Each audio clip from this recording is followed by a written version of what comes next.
በዛሬው የመካከለኛው ምስራቅ እጅግ ተለዋዋጭና አደገኛ ፖለቲካዊ መድረክ ላይ የዓለምን ትኩረት የሳበውና ምናልባትም ቀጣዩን ቀጠናዊ ጦርነት ሊወልድ የሚችለው ትልቁ ፍጥጫ በቱርክና በእስራኤል መካከል ተቀስቅሷል። ይህ ፍጥጫ ዝም ብሎ በሁለት ሀገራት መካከል ያለ ዲፕሎማሲያዊ አለመግባባት ሳይሆን ለዘመናት የቆየ የታሪክ ቁርሾ፣ የሃይማኖት የበላይነት ፍላጎትና የጂኦፖለቲካዊ ጡንቻ ማሳያ ፍልሚያ ሆኗል።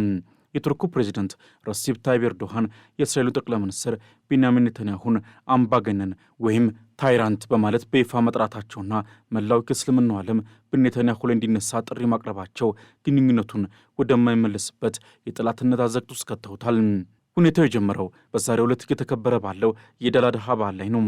ፕሬዚዳንት ኤርዶሃን በኢስታንቡል በሚገኘው በታላቁ የቻምልጃ መስጊድ የኢድ ሶላታቸውን ካከናወኑ በኋላ ለጋዜጠኞችና ለሕዝባቸው የሰጡት መግለጫ በእስራኤል ቤተ መንግሥት ውስጥ እንደ መብረቅ ድምፅ አስተጋብቷል።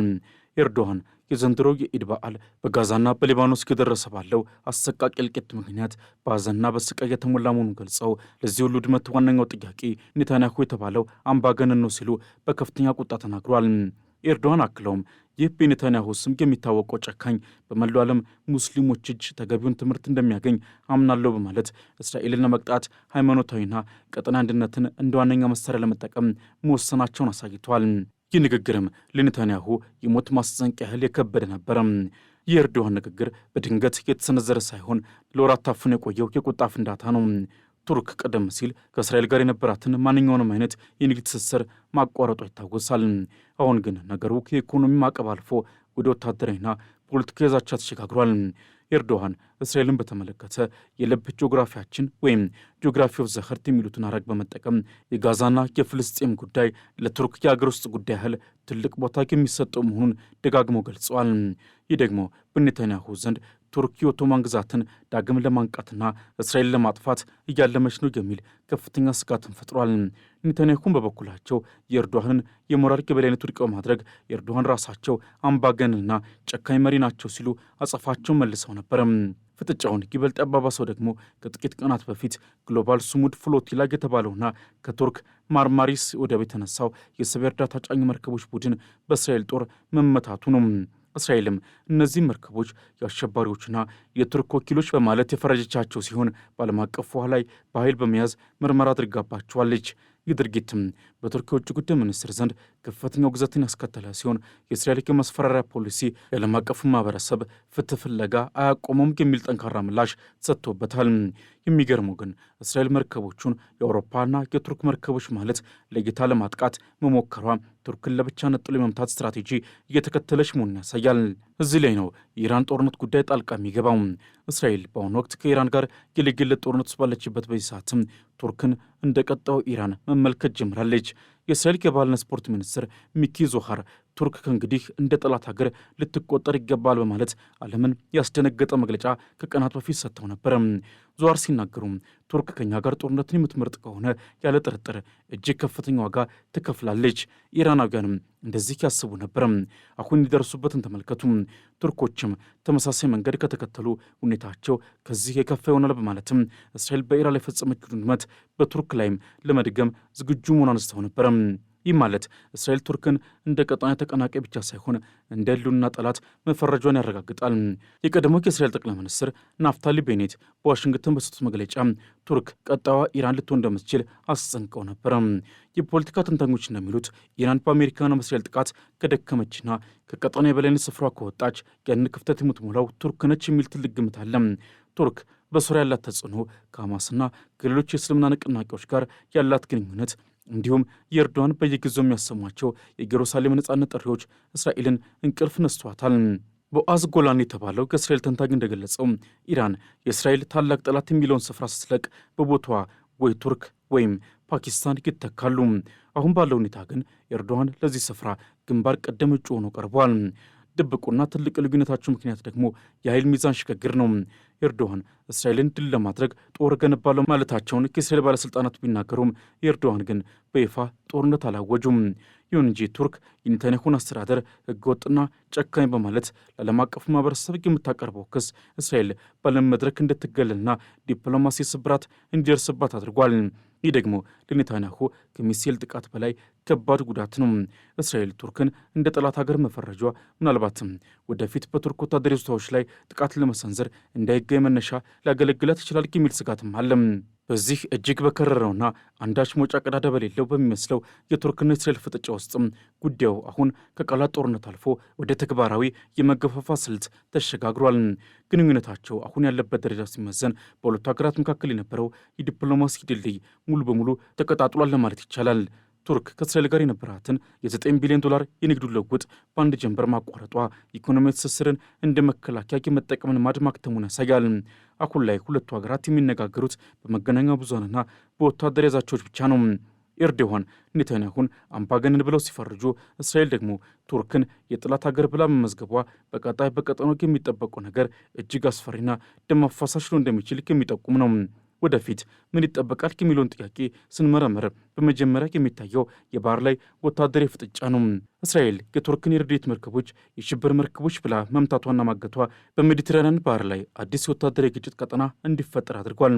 ቱርክ ቀጣዩን የረድኤት መርከብ በጦር መርከቦቿ ታጅባ ወደ ጋዛ ለመላክ ብትወስን ይህ በቀጥታ በእስራኤልና በቱርክ የባህር ኃይሎች መካከል የለየለት ጦርነት እንዲቀሰቀስ ያደርጋል። ቱርክ የኔቶ አባል ሀገር እንደመሆኗ መጠን እንዲያለ ግጭት ከተከሰተ አሜሪካና አውሮፓ የትኛውንም ወገን እንደሚይዙ ግራ የሚያጋባ ትልቅ ዓለም አቀፍ ቀውስን ይፈጥራል። እስራኤል ቱርክን ከኢራን የከፋ ዋጋ ትከፍላላችሁ ስትል የሰነዘረችው ማስጠንቀቂያ ምናልባትም በቱርክ መርከቦች ላይ የኃይል እርምጃ ለመውሰድ ዝግጁ መሆኑን ያሳያል። ሁለተኛውና ይበልጥ ስትራቴጂካዊ የሆነው ጉዳይ የሱኒ ሺአ ጥምረት ስጋት ነው። ኤርዶዋን የኢድ አል አድሃን በዓል ተጠቅመው የሙስሊሞች አንድነት ሲሉ ያቀረቡት ጥሪ እስራኤልን ክፉኛ አስደንግጧል። እስካሁን እስራኤል ከኢራን ወይም ሺአ ጋር ብቻ ነበር ስታገል የነበረው። አሁን ግን ቱርክ የሱኒውን ዓለም መሪ ነኝ የምትል ሀገር ከኢራን ጋር በጋራ በእስራኤል ላይ የምትቆም ከሆነ እስራኤል አይታ በማታውቀው ሁለንተናዊ ከበባ ውስጥ ገባለች።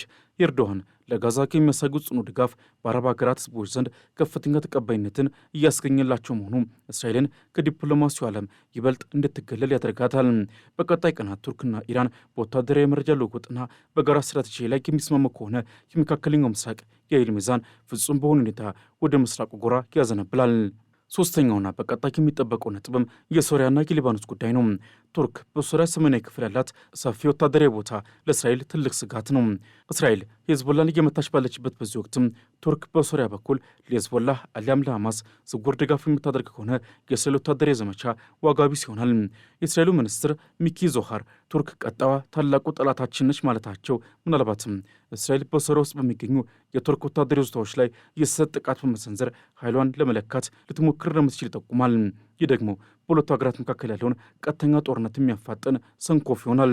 የቱርክና የእስራኤል ግንኙነት አሁን ያለበት ደረጃ ከጦርነት በፊት ያለ የመጨረሻው ምዕራፍ ይመስላል።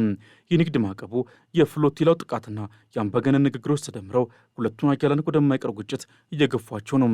ዓለም አሁንም አይኗን በአንካራና በቴልአቪቭ ላይ ጥላ ከሁለቱ መሪዎች የሚወጣውን ቀጣይ መመሪያ በስጋት ትጠባበቃለች። የኤርዶዋን የሙስሊም አንድነት ጥሪ ፍሬ ካፈራና እስራኤልም ቱርክን ጠላት ማድረጓን ከቀጠለች መካከለኛው ምስራቅ ታላቁንና አውዳሚውን ፍንዳታ ለማስተናገድ ጥቂት እርምጃዎች ብቻ ነው የሚቀሩት። በዚህ እጅግ አደገኛና ረቂቅ በሆነው የቱርክና የእስራኤል ፍጥጫ ውስጥም ጉዳዩ አሁን ከዲፕሎማሲ ንትርክ አልፎ ወደ ስትራቴጂካዊ የህልውና ጦርነት ተሸጋግሯል። ኤርዶዋን ኔታንያሁን አምባገነን ብለው መጥራታቸውና እስራኤል ደግሞ ቱርክን የጠላት ሀገር አድርጋ መመዝገቧ በቀጣይ ቀናትና ዓመታት በመካከለኛው ምስራቅ ለሚከሰተው ታላቅ ለውጥ የመክፈቻ ደውል ነው። የዚህ ሁሉ ቁርሾ ዋነኛውና ድብቁ ምክንያትም የቀጠናው መሪ ማን ይሁን የሚለው ጥያቄ ነው። ኤርዶዋን የዛውራን ቱርክ ወደ ቀድሞ የኦቶማን ግዛት ግርማ ሞገስ ለመመለስና መላውን የእስልምና ዓለም በቁጥራቸው ስር ለማድረግ ያልማሉ። ለዚህ ደግሞ የፍልስጤምና የጋዛ ጉዳይ ትልቁ የመግቢያ ቁልፍ ነው። ኤርዶዋን በእስራኤል ላይ የሚያወርዱት የቃላት መዓት በአረብና በሙስሊሙ ዓለም ህዝቦች ዘንድ እንደ ብቸኛው ደፋር መሪ እንዲታዩ አድርጓቸዋል። ይህ ደግሞ እስራኤል ከአረብ ሀገራት ጋር የጀመረችውን የሰላም ጉዞ ክፉኛ የሚገዳደር ነው። እስራኤል ቱርክ በሀገራት መሪዎች ላይ ያላትን ተጽዕኖ በመጠቀም ዲፕሎማሲያዊ ከበባን እንድታደርግባቸው አትፈልግም።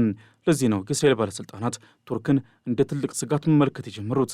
ሌላው እጅግ አሳሳቢው ነጥብም ቱርክ እንደ ቀጣዩ ኢራን ተብላ መፈረጇ ነው። ይህ ዝም ብሎ የተሰጠ ስም አይደለም።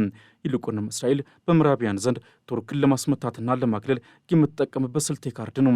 እስራኤል ለዓመታት ኢራን የዓለም ስጋት አድርጋ በመሳል አሜሪካና አውሮፓን ከጎኗ አሰልፋለች። አሁን ደግሞ ቱርክ በወታደራዊ ቴክኖሎጂ በተለይም በድሮን ስራዋ እንዲሁም በቀጠና ተጽዕኖ እያደገች መምጣቷ እስራኤልን ስጋት ላይ ጥሏታል።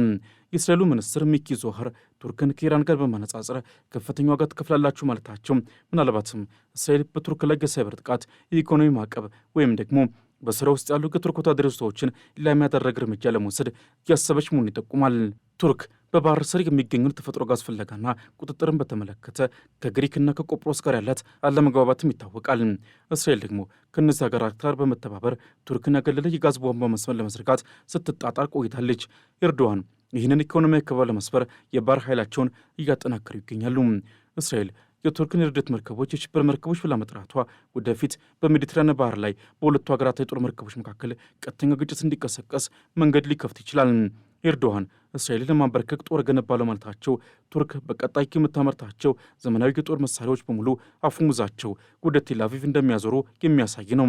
በተጨማሪም የኢራን ጦርነት ለቱርክና እስራኤል ፍጥጫ አዲስ ማገዶ ሆኗል። እስራኤል ከኢራን ጋር በገባችበት ጦርነት ቱርክ የትኛውን ወገን ትይዛለች የሚለው ጥያቄ የዓለምን ፖለቲካ ተንታኞች እያስጨነቀ ይገኛል። ኤርዶዋን በይፋ ለኢራን ወታደራዊ ድጋፍ ባይሰጡም እስራኤል ግን የቱርክ ምድርና ሰማይ ለኢራን ወኪሎች መደበቂያ እየሆነ ነው የሚል ክስን እያቀረበች ነው። ይህ ደግሞ እስራኤል በቱርክ ውስጥ የደህንነት ኦፕሬሽኖችን እንድታከናውን ሰበብ ሊሆናት ይችላል። ኔታንያሁም በኢራን ላይ የወሰዱትን አውዳሚ እርምጃ በቱርክ ላይም ለመድገም ዝግጁ መሆናቸውን የሚጠቁሙ ንግግሮች ቀጠናውን ወደ ለየለት የባሩድ ጢስ እየገፉት ነው። በመሪዎቹ መካከል ያለው የግል ቁርሾ ደግሞ ነገሩን ይበልጥ አባብሶታል። ኤርዶዋን ኔታንያሁን ከታሪክ ትምህርት ያገኛሉ ሲሉ ይዛቱባቸው እንዲሁም አምባገነን ብለው የጠሩበት ሁኔታ በሁለቱም መሪዎች መካከል ምንም አይነት ዲፕሎማሲ ንግግር ሊኖር እንደማይችል ያረጋግጣል። ኔታንያሁን በበኩላቸው የኤርዶዋንን አምባገነንና የዲሞክራሲ ጠላት በማለት ለዓለም አቀፉ ማህበረሰብ በማቅረብ የቱርክን ዲፕሎማሲያዊ አቅም እየነቀነቁ ይገኛሉ። ይህ የአንተ ትበስ አንቺ ትበስ ፖለቲካ በሁለቱ ሀገራት ህዝቦች መካከል ያለውን ጥላቻ እጅግ ስር እንዲሰድ አድርጎታል። በመጨረሻም ይህ በኤርዶዋንና በኔታንያሁ መካከል ያለው ፍጥጫ የመካከለኛው ምስራቅን የወደፊት ዕጣ ፈንታ በአዲስ መልክ እየቀረጸው ነው።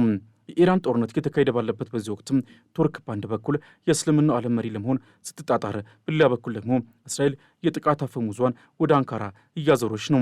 ኤርዶዋን ኔታንያሁ ትምህርት ያገኛሉ ማለታቸውና እስራኤል ደግሞ ከፍተኛ ዋጋ ትከፍላላችሁ ማለታቸው በሁለቱ ሀገራት መካከል ያለ ግንኙነት ከማዕበሉ በፊት ባለው ጸጥታ ላይ መሆኑን የሚያሳይ ነው። የባህር ላይ እርዳታ መርከቦች መመታታቸው፣ የንግድ ግንኙነት መቋረጡና የቃላት ጦርነቱ ተደምረው ቀጠናውን ወደ ታላቅ ፍንዳታ እየገፉት መሆኑ ግልጽ ነው።